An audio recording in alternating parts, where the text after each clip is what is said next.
اہل حدیثو اٹھو، زمانہ تمہارے قدموں کی چاپ کا منتظر ہے۔ علامہ احسان الہی ظہیر پاکستان کے مسلک اہل حدیث کے ایک نامور عالم دین تھے۔ آپ 31 مئی 1945 کو شہر سیالکوٹ کے محلہ احمد پورہ میں ایک دیندار گھرانے میں پیدا ہوئے۔ ابتدائی تعلیم حفظ قرآن سے لے کر درس نظامی اور عالم فاضل تک جامعہ اسلامیہ گجرانوالہ اور جامعہ سلفیہ فیصل آباد سے حاصل کیں۔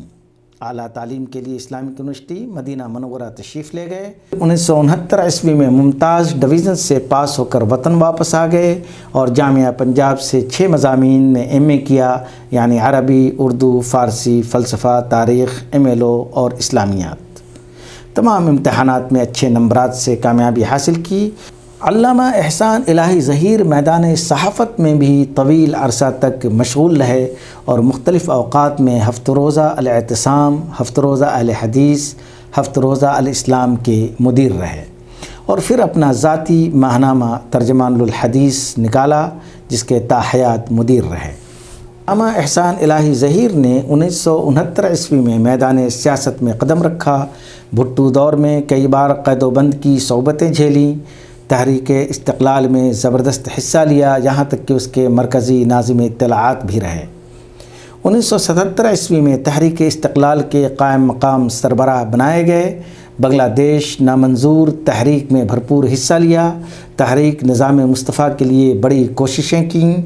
ضیاء الحق صاحب کی حکومت نے آپ کو علماء کرام کی ایڈوائزری کونسل کا کارکن نامزد کیا، لیکن آپ نے استعفیٰ دے دیا۔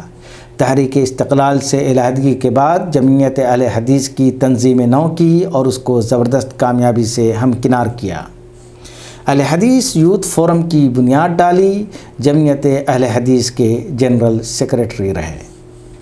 آپ نے جن ممالک کا دورہ کیا ان میں سعودی عرب، کویت، قطر، متحدہ امارات، مصر، امریکہ، برطانیہ، Canada, Sudan, Thailand, Indonesia اور ملیشیا وغیرہ شامل ہیں۔ آپ کی مشہور کتابیں ہیں جن میں کئی کا ترجمہ دنیا کی کئی زبانوں میں ہو چکا ہے۔ القادیانیہ دراسات و تحلیل، التصوف، مرزائیت اور اسلام، البابیہ عرض و نقد، البہائیہ نقد و تحلیل، الشیعہ و سنہ، الشیعہ و اہل البیت، الشیعہ والقرآن، البریلویہ عقائد و تاریخ، الاسماعیلیہ۔ آپ 23 مارچ 1988 عیسوی کی رات میں مینار پاکستان کے پاس لاہور میں جمعیت اہل حدیث کے ایک جلسے سے خطاب کر رہے تھے کہ ایک زوردار دھماکہ ہوا جس میں آپ شدید زخمی ہو گئے۔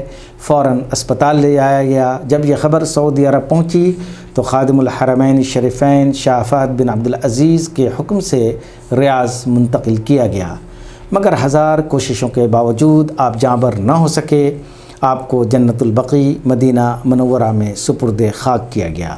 مفتی اعظم سعودی عرب سماحت الشیخ عبدالعزیز بن باز رحمۃ اللہ علیہ نے دیرہ ریاض کی مرکزی مسجد میں آپ کی نماز جنازہ پڑھائی۔ اللہ تعالی علامہ احسان الہی ظہیر کی خدمات کو قبول فرمائے، آمین۔